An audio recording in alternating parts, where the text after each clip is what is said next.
This is Times Drive and I'm Joel Pereira. Now when you hear the words European executive sedan, what is it that pops into your head? Think about it. I'll give you some time.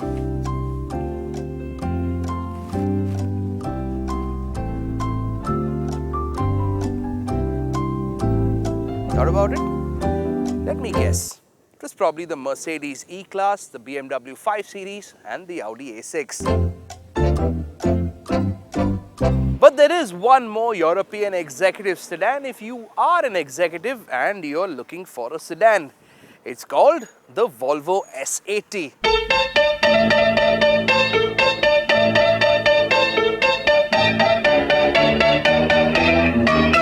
In Europe, Volvo stands right up there with its German buddies when you think of luxury cars. But for us in India, Volvo is a brand named more for high-end interstate buses.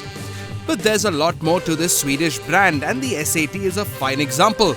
It's great looking, safer than a six-pack of Durex, comes with a fuel-efficient diesel engine, and now a killer price.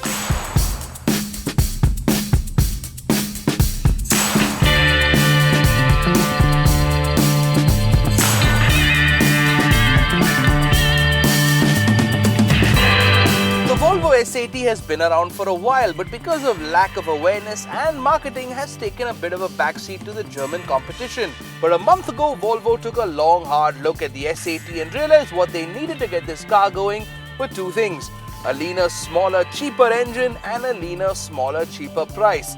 So they yanked out the 2.4 litre 5-cylinder D5 engine and put in the 2 litre D3.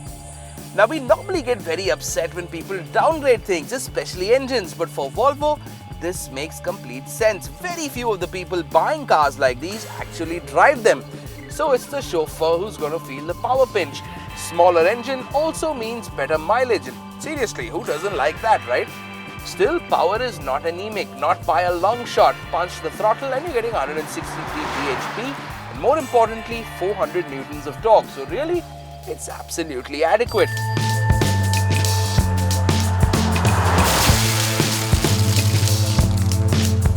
Still, you don't get the express train slug of power when you hit the gas, the kind you'd get from the 520D, but that's more the fault of the slowpoke 6-speed automatic transmission more than anything else.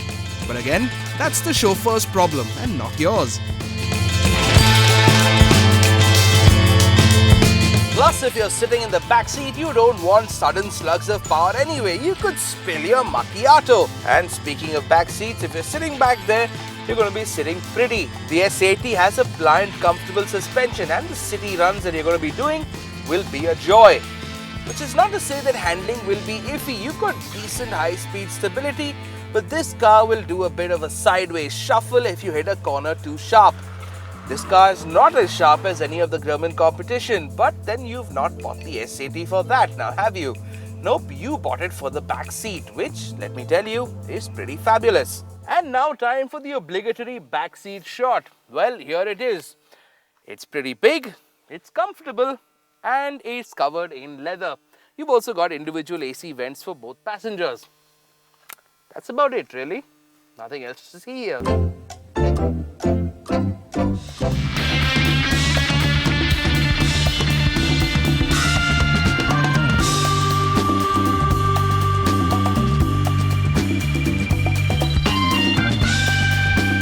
Comfortable limousine this might be, but it's still a Volvo, which means that it's the safest car you can buy for this amount of money.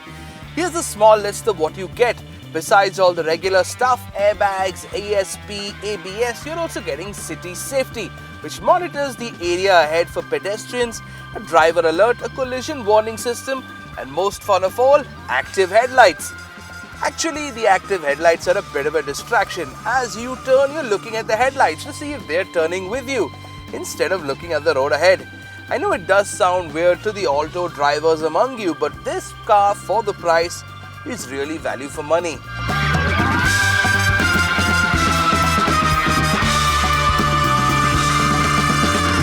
Things change a little on the inside though. The interiors of the S80 are luxurious, though a little muted.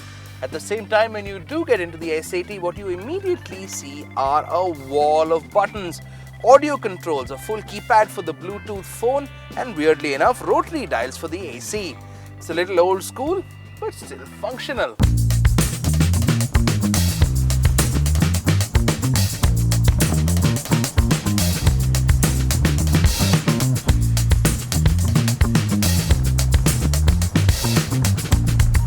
Remember how I said this car was great value for money? I really wasn't kidding. This great car with power, performance, a remarkably frugal diesel engine all comes for a starting price of 28 lakh rupees. Now the version I'm driving, the Summum variant, this one comes with many bells and quite a few whistles.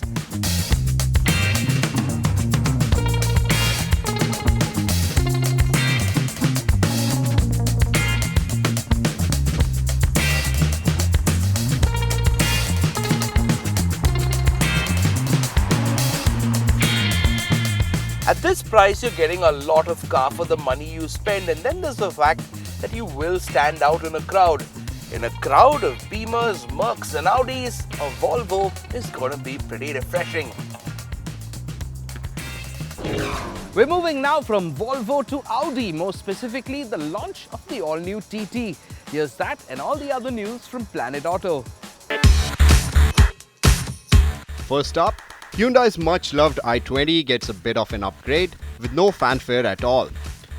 But we'll tell you about it anyways. The new i20 now incorporates the fluidic design and gets a resculpted bonnet, new bumpers, head and tail lights, among other things. We quite liked its predecessor, and we all can say after looking at the new one is that we think we're gonna like this one too. The new iGen Hyundai i20 costs Rs 4.73 lakh for the base petrol, and 12 variants later goes all the way up to 7.67 lakhs for the top end diesel. We'll tell you more once we get our hands on it. From prim and proper hatchbacks, we move on to the world of turbocharged madness and dual clutch gearboxes. Audi has launched the 2012 version of the legendary TT Coupe. The new TT has front-end design improvements from its predecessors. The Indian spec will be sold as a CBU and is powered by a 2-liter TFSI engine, which puts out 214 horses, takes this 140 kg aluminium and 66 kg steel monster from 0 to 100 in a staggering 5.6 seconds. Yes, it doesn't just look fast, it is pretty fast. And if you've already pulled out the checkbook, this baby can be yours for a paltry sum of 48,36,000 rupees ex-showroom Delhi. Still got the checkbook? Well, go ahead, sign the dotted line.